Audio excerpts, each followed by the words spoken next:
Bismillahirrahmanirrahim. Assalamualaikum warahmatullahi wabarakatuh.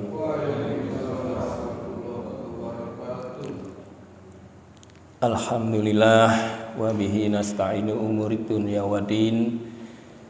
Wassalatu wassalamu ala asrofil anbiya'i wal mursalin wa ala alihi wa sahbihi ajma'in. Qala Allah ta'ala fil Qur'anil Karim, a'udzu billahi minasy syaithanir rajim. Ya ayyuhalladzina amanu taqullaha haqqa tuqatih wa la tamutunna illa wa antum muslimun. Wa qala aidan ya ayyuhalladzina amanu tubu ilallahi taubatan nasuha. Sadaqallahul azim wa sadaqa rasuluhu nabiyya karim wa nahnu ala dzalika minas syahidin wasyakirin walhamdulillahi rabbil alamin. Pertama-tama dan yang utama kita kembali bersyukur kehadirat Allah Subhanahu wa taala yang telah banyak melimpahkan nikmat kepada kita semua. Salawat dan salam semoga tercurah kepada junjungan kita Nabi Muhammad sallallahu alaihi wasallam beserta keluarganya, para sahabatnya, dan semoga kepada kita sampai di yaumil akhir nanti. Jamaah subuh Masjid Anas rahimakumullah. Kultum pagi ini nanti boleh dikasih judul taubat. Taubat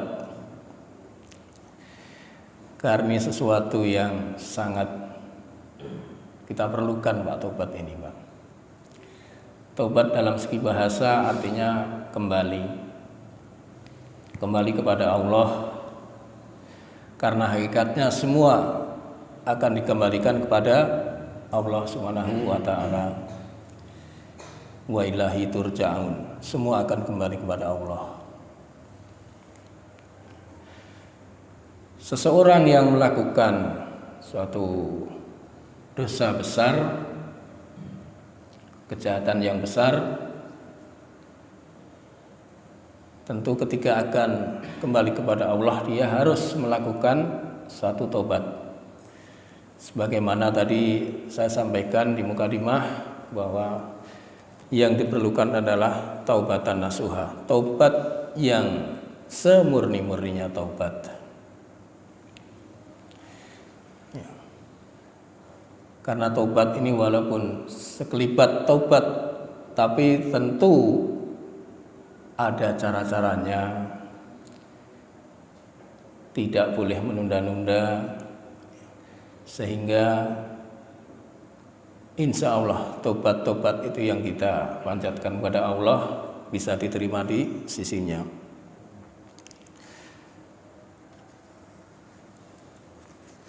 Nah, tobat yang disampaikan oleh para ulama itu di antaranya adalah syarat-syaratnya ya. Pertama, tidak menunda tobat.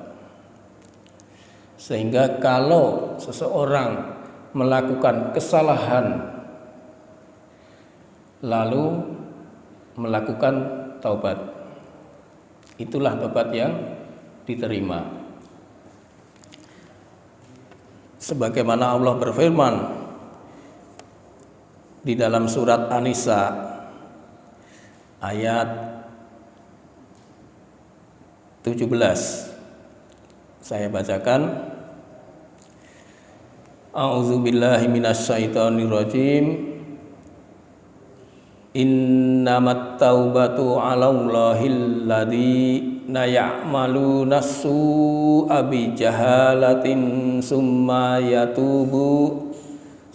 yatubuna min qaribin faulaika yatubullahu 'alaihim wa kana Allahu 'aliman hakima. Yang artinya sesungguhnya bertobat kepada Allah itu hanya pantas bagi mereka yang melakukan kejahatan, artinya kejahatan dosa besar. Kemudian segera bertobat. Nah, ini kemudian segera bertobat. Jadi tidak menunda-nunda. Tobat mereka itulah yang diterima Allah. Allah Maha mengetahui, Maha bijaksana. Itulah tobat yang disampaikan oleh para ulama. Setahu saya bahwa kita tidak boleh menunda tobat. Kemudian selain menunda tobat adalah tidak mengulangi lagi perbuatannya. Ya, jadi kalau seseorang melakukan dosa besar lalu bertobat, maka iringilah tobat itu dengan perbuatan yang baik. Allah berfirman di dalam surat Al-Furqan ayat 71.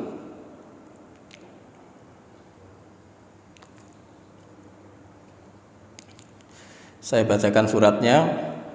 A'udzubillahi minasyaitonirrajim. Wa man taba wa amila sholihan fa innahu yatubu ilallahi mataba. Dan barang siapa yang bertobat kepada Allah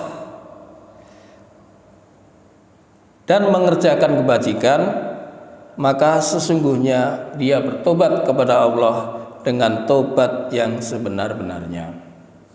Ya. Selain daripada itu, Rasulullah juga menganjurkan, menasihati kepada kita semua cara-cara untuk bertobat. Kita bertobat, setelah kita bertobat lalu tidak mengulangi perbuatan lagi, tidak menunda tobat, tobat, kemudian mengerjakan amalan yang baik. Lalu Rasulullah memberikan nasihat melalui lisannya yang diriwayatkan oleh Ahmad, Ibnu Majah dan Baihaqi. Rasulullah mensyaratkan minimal 8 syarat taubat. Barangkali ini bagi saya juga baru ini. Insya Allah nanti kita bisa mendalaminya. Syarat yang pertama adalah, saya bacakan hadisnya. Man taba walam yata'allamil ilma falaisa bittaibin. Barang siapa yang bertobat namun tidak mempelajari atau mendalami ilmu agama, falaisa bittaibin, maka dia bukan termasuk orang yang bertobat. Jadi orang yang bertobat kepada Allah selain yang 3 tadi, syarat ini menurut Rasulullah harus diiringi dengan menimba ilmu, mempelajari ilmu agama. Sebab kalau tidak belajar, tidak mempelajari, tidak mendalami ilmu agama, kata Rasulullah, bukan termasuk orang yang bertobat. Nah, ini alhamdulillah termasuk taklim ini, kita belajar dan mengajar, itu di dalamnya termasuk orang yang melakukan taubat. Alhamdulillah. Jadi ini sarana yang alhamdulillah oleh DKM diberi sarana yang luar biasa, di mana tiap hari ada kultum, sehingga ada tambahan ilmu buat kita semua, sehingga kita mengetahui di dalam agama ini untuk melaksanakan amalannya. Itu yang pertama. Yang kedua, wa man taba wa lam yajdat fil abadati falaisa bittaibin. Dan barang siapa yang bertaubat namun ibadahnya tidak bertambah, maka dia bukan termasuk orang yang bertaubat. Jadi orang yang bertobat tidak menambah ibadahnya, maka tidak disebut bertaubat. Ya, jadi ada orang yang memang melakukan ibadah itu saja, maka hendaknya tambahilah dengan ibadah-ibadah yang lain, baik itu wajib maupun sunnah. Dulu ada orang yang kalau puasa Pak ikut puasa tapi nggak sholat. Kira-kira puasanya sah nggak itu? Puasanya sah Pak, tapi nggak ada pahalanya. Ya sia-sia artinya. Ibarat orang pakai baju tapi nggak pakai celana. Jadi tambahkanlah ibadah-ibadah sunnah sehingga digolongkan orang yang bertobat itu mendapatkan taubatnya. Itu yang kedua. Yang ketiga, wa man taba wa lam yardal khusama, wa man taba wa lam yardal khusama'i falaisa bittaibin. Dan barang siapa yang bertaubat namun tidak mau, ini berat, meridhoi atau memaafkan musuh-musuhnya, maka dia bukan termasuk orang yang bertaubat. Ya. Jadi memang memaafkan itu lebih berat Pak, daripada memberi maaf ya.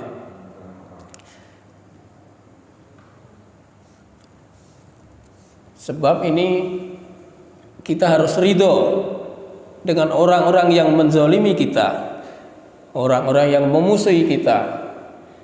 Kan berapa ini kita dimusuhin tapi kita harus meridhoi ini Pak. Kita memaafkan.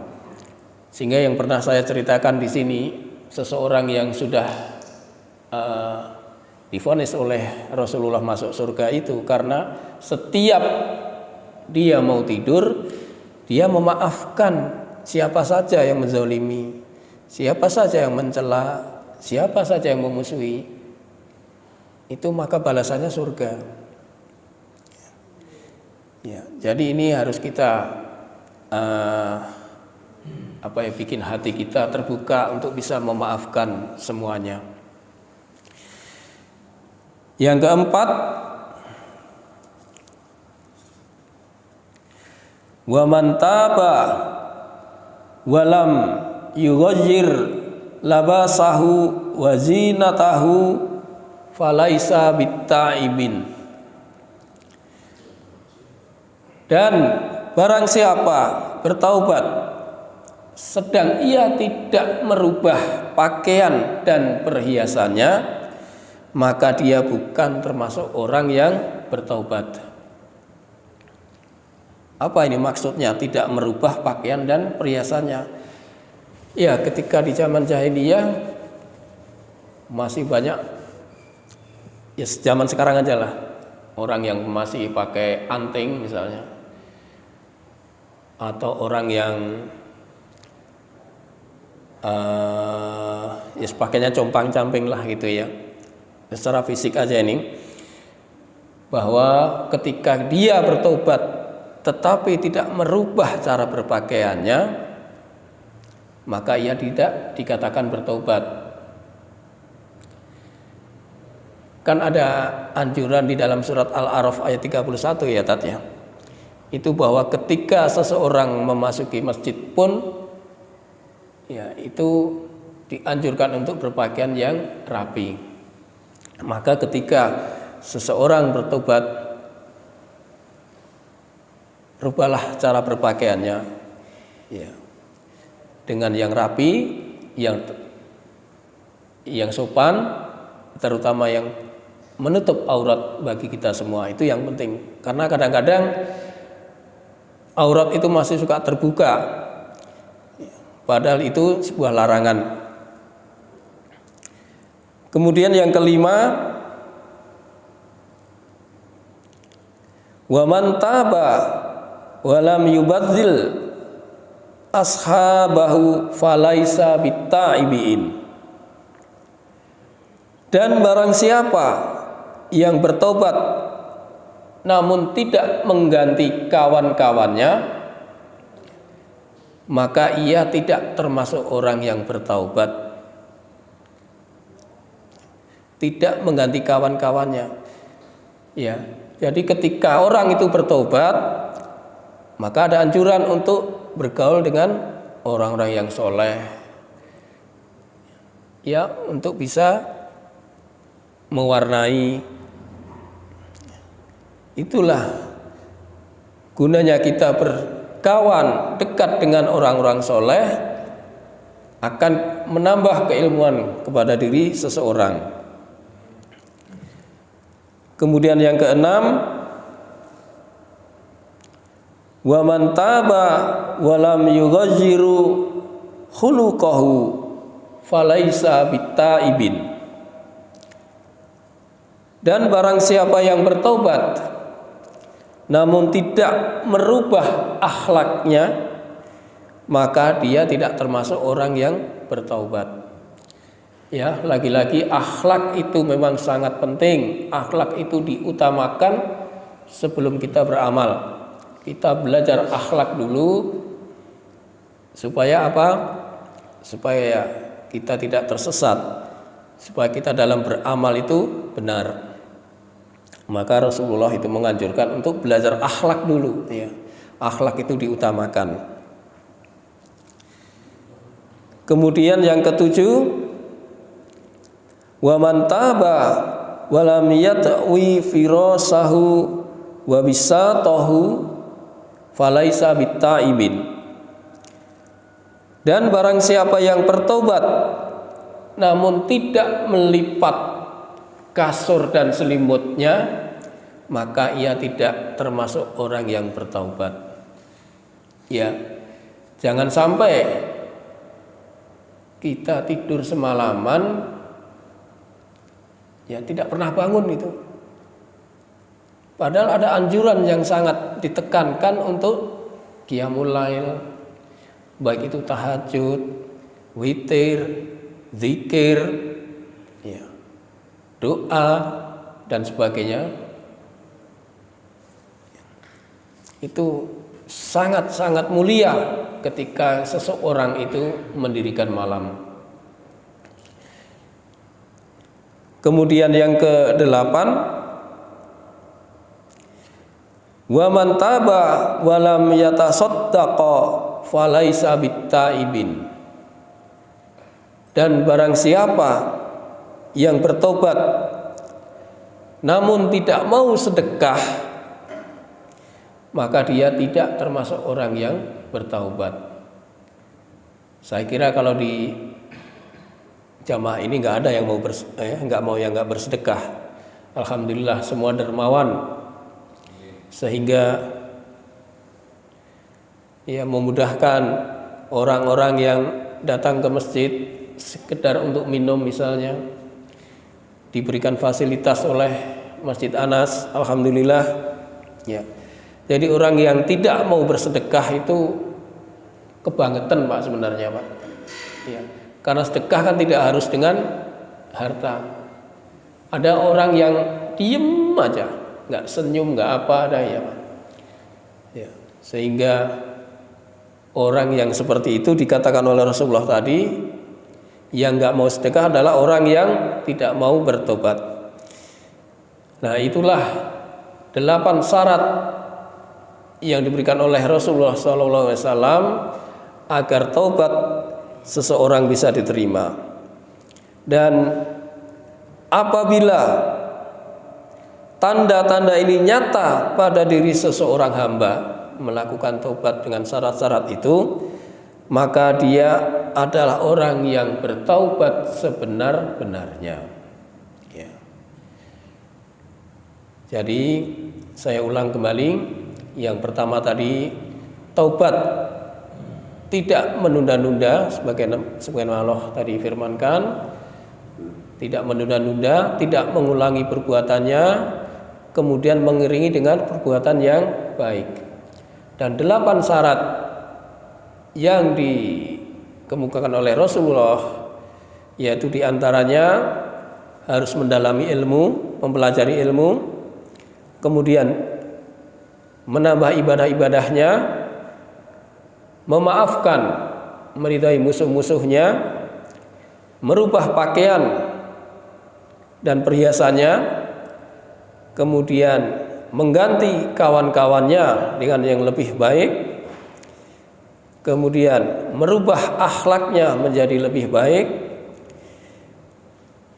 kemudian melipat kasurnya dan selimutnya, dan yang terakhir adalah rajin bersedekah, gemar bersedekah. Nah, saya kira itulah yang bisa saya sampaikan kultum pada pagi hari ini. Semoga ada manfaatnya bagi kita semua. Billahi taufik wal hidayah. Wassalamualaikum warahmatullahi wabarakatuh. Barangkali ada pertanyaan. Barangkali ada sharing. Itu kalau dari tobat yang benar-benar tobat, artinya 8 syarat tadi sampaikan benar-benar harus terpenuhi. Paket Pak, selalu paket. Iya, iya. Ya, ini memang semua tidak mudah Pak. Tapi tidak ada yang tidak mungkin kita bisa lakukan semuanya. Saya juga belajar Pak ini. Pelan-pelan.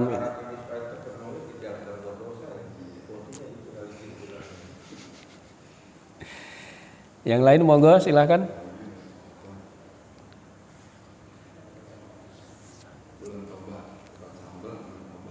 Saya pikir Pak 8 ada kelewat kan.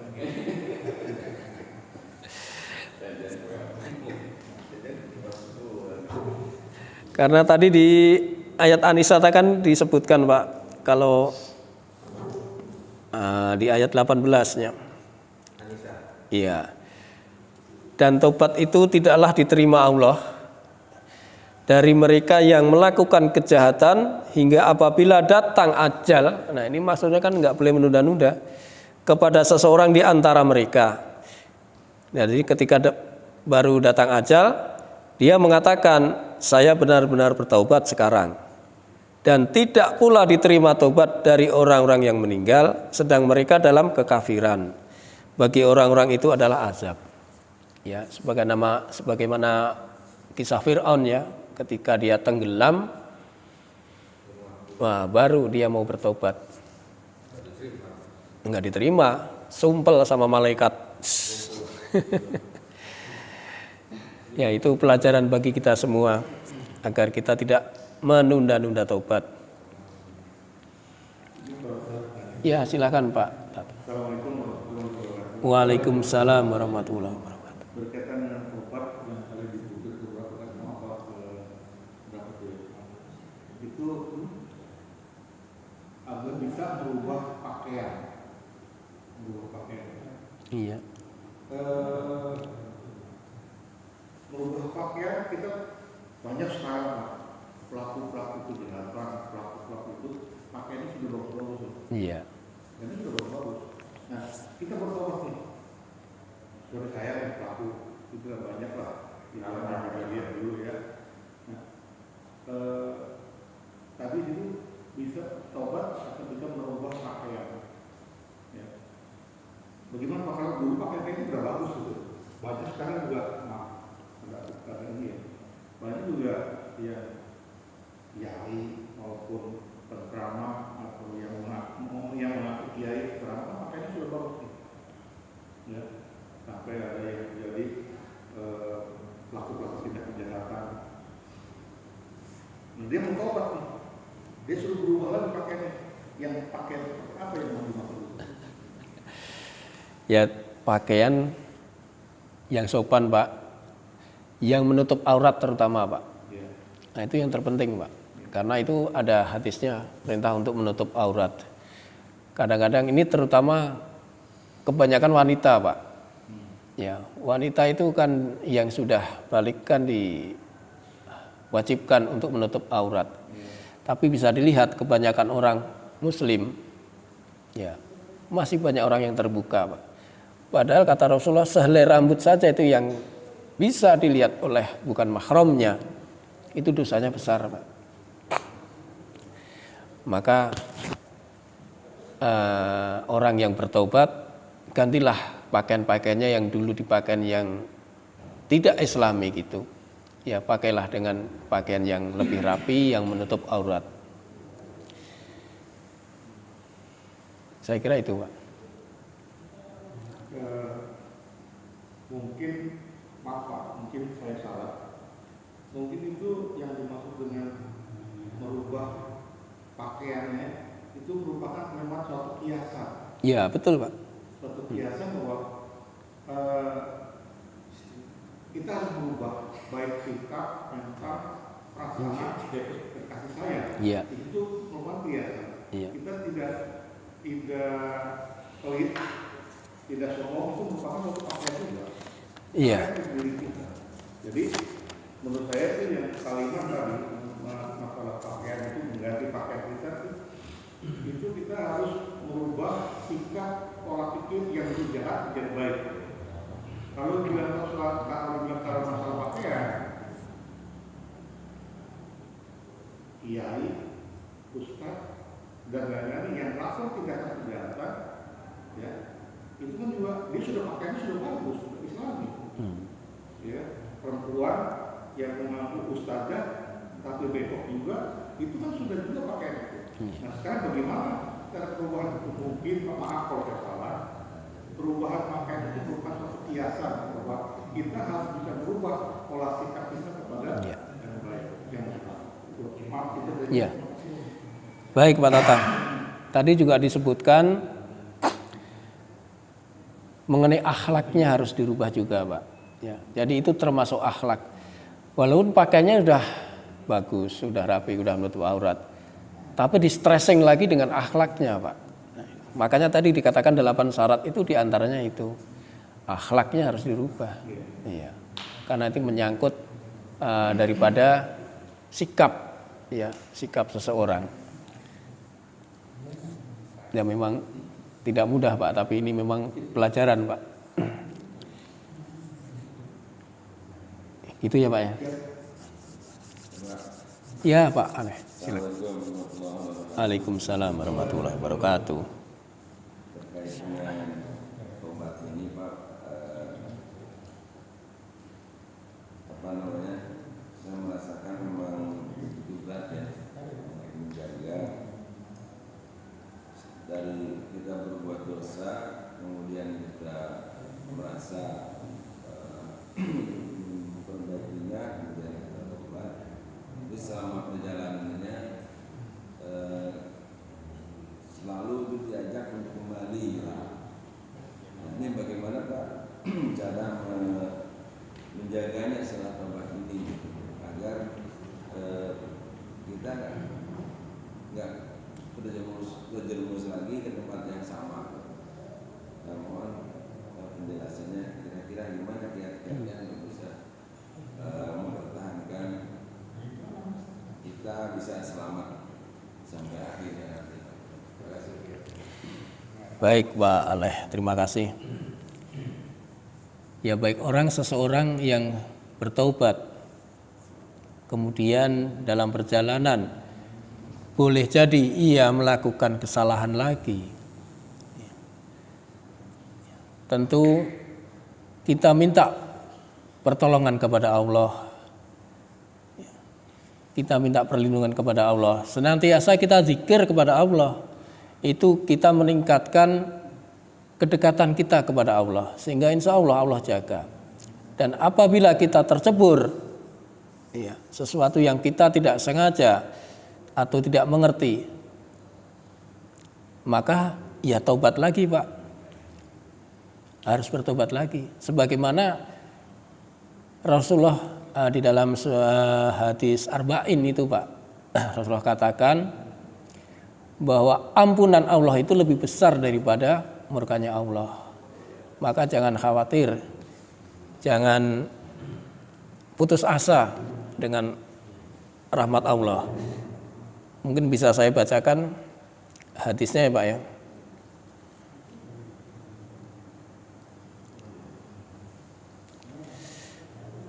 Dari Anas radhiyallahu anhu, dia berkata, saya mendengar Rasulullah SAW bersabda, Allah Ta'ala berfirman, ini hadis qudsi, wahai anak Adam, sesungguhnya engkau berdoa kepadaku dan memohon kepadaku.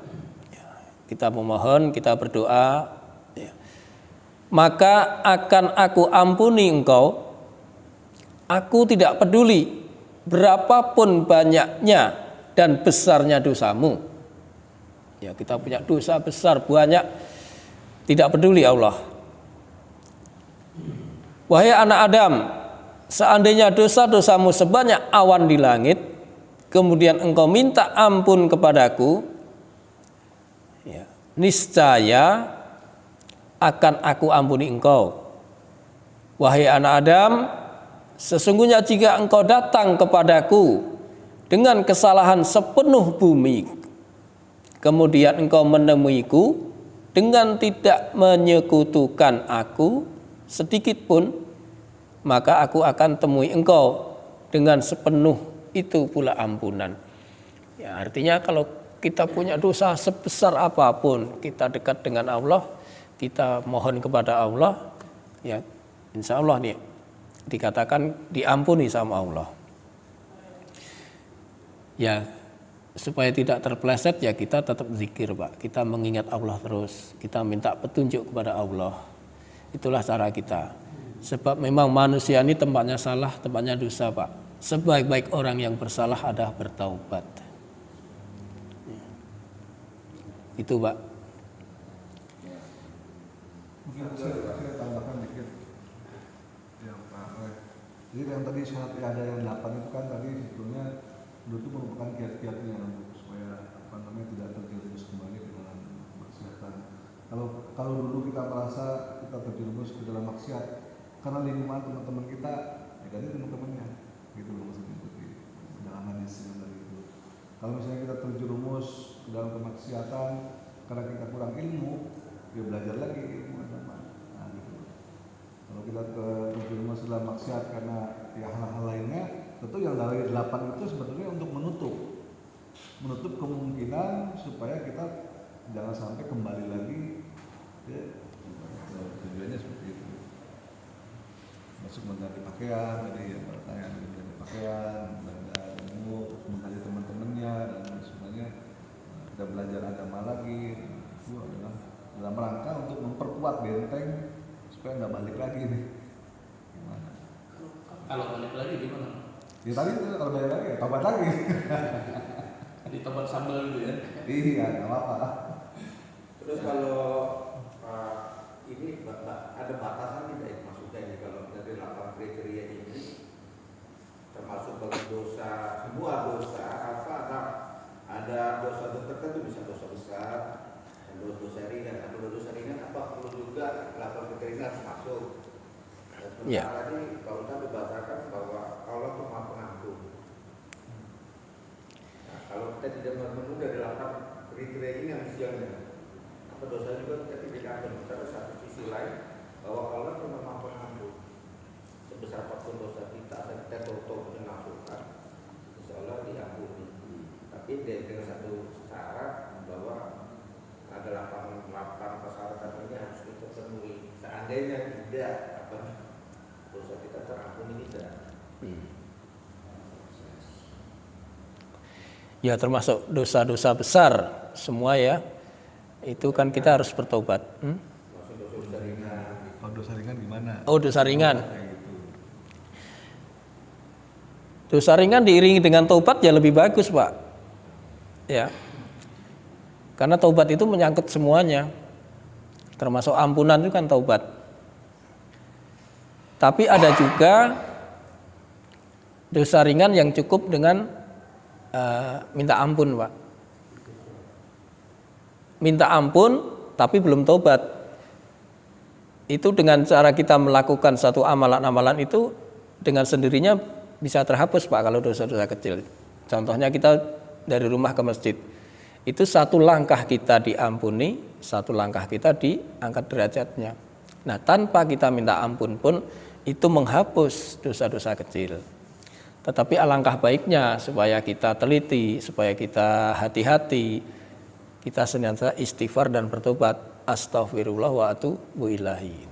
Artinya kita minta ampun dan kita bertobat. Jadi dari 8 persyaratan tadi itu sebenarnya sudah disepakati dalam akhlak kita sudah terbentuk di situ. Ya. Artinya begitu ya. Harusnya Pak, harusnya begitu Pak. Tapi kan makanya saya bilang tadi, kata manusia itu kan tempat salah Pak. Maka tidak kemungkinan kita untuk selalu bertobat. Karena dengan bertobat itu artinya kita mendekatkan diri kepada Allah. Allah senang kepada orang yang mengeluh Pak. Mengeluhnya kepada Allah bukan kepada manusia. Allah senang dikeluhi Pak. Makanya mengeluhlah kepada Allah. Ya. Atau mungkin kalau kita sering berbuat dosa, mungkin tiap hari kita misalnya mandi tobat gitu Pak, sholat tobat, apa harus begitu juga? Sholat tobat juga ada sholat tobat Pak. Ada. Ya, tapi kan kalau saya pribadi ya tidak, tobat itu kita mohon kepada Allah untuk bertobat, kemudian kita rubah sikap kita Pak. Kemudian kita senantiasa mendekatkan diri Pak.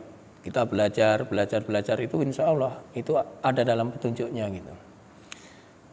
Sebab kalau kita tobat, tapi ya biasa lagi, nggak ada apa-apa. Nah itu yang rawan Pak. Makanya dengan beberapa syarat tadi itu membuat kita untuk hati-hati Pak. Oh iya, saya itu udah bertobat, kok saya masih berbuat begini? Berarti saya belum menjalankan tadi yang disampaikan oleh Rasulullah tadi. Ya, memang tidak mudah Pak, semuanya ini nggak mudah, tapi tidak mungkin tidak bisa gitu. Tanpa bimbingan Allah. Maka senantiasa kita minta kepada Allah agar kita dimudahkan ya untuk mendalami agama, dimudahkan dalam kita bermuamalah dan sebagainya.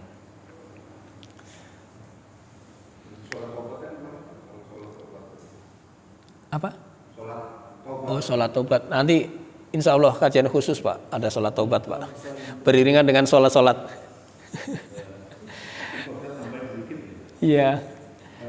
Mungkin kita setiap hari memang kita harus bertobat. Setiap hari kita harus bertobat. Iya. Kenapa? Karena zaman sekarang ini Pak, zina mata itu hampir setiap hari. Iya. Zina mata kita lihat sekarang ibu-ibu terbuka sama Allah. Kita mau tidak mau melihat dia. Gak dilihat rugi Pak.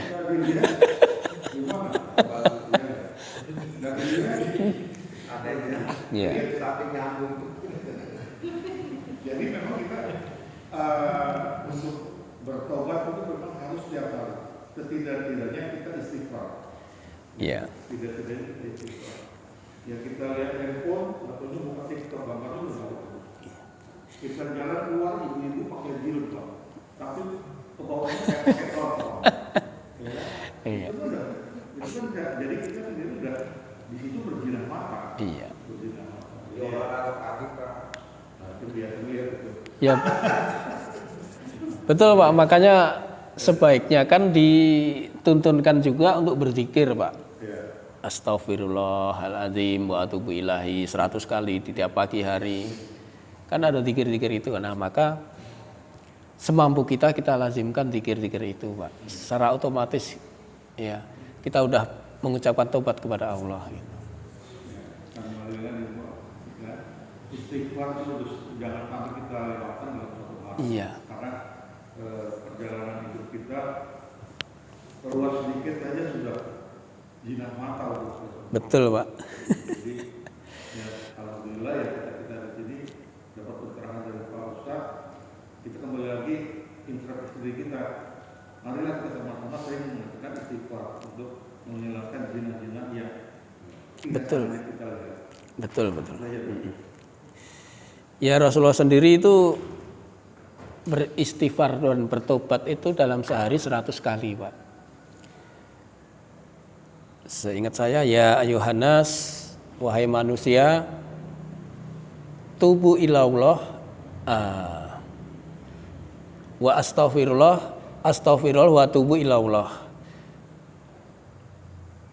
Ini sungguh aku bertobat kepada Allah dalam sehari 100 kali. Nah, itu Rasulullah aja yang sudah maksum dalam sehari 100 kali dia beristighfar dan bertobat. Ya, tapi bagi yang mampu silahkan, ini mencontoh Rasulullah, tentu dapat pahala. Bagi yang tidak mampu ya semampunya. Manahitakum anhu wastanibu wa ma'amartuhu bimastata'tum. Apa-apa yang aku larang, jauhilah, dan apa yang aku perintah, lakukanlah semua semampunya. Nah, kita melakukan suatu ibadah itu tidak dipaksa, tapi semampu kita, Pak. Kan ada orang yang sholat tahajud, Rasulullah mencontohkan 11 rakaat tiap malam. Kalau tidak mampu, 2 rakaat juga cukup, Pak. Tutup dengan witir 1 rakaat. Alhamdulillah itu sudah cukup. Bila bisa 11, itu lebih bagus, lebih utama. Begitu, Pak. Yang lain? Cukup? Baik, kita tutup kultum pada pagi hari ini. Semoga Allah rahmati kita semua, Allah berkahi kita semua. Kita doa kafaratul majelis. Subhanakallahumma wa bihamdika asyhadu alla ilaha illa anta astaghfiruka wa atubu ilaik. Wassalamualaikum warahmatullahi wabarakatuh.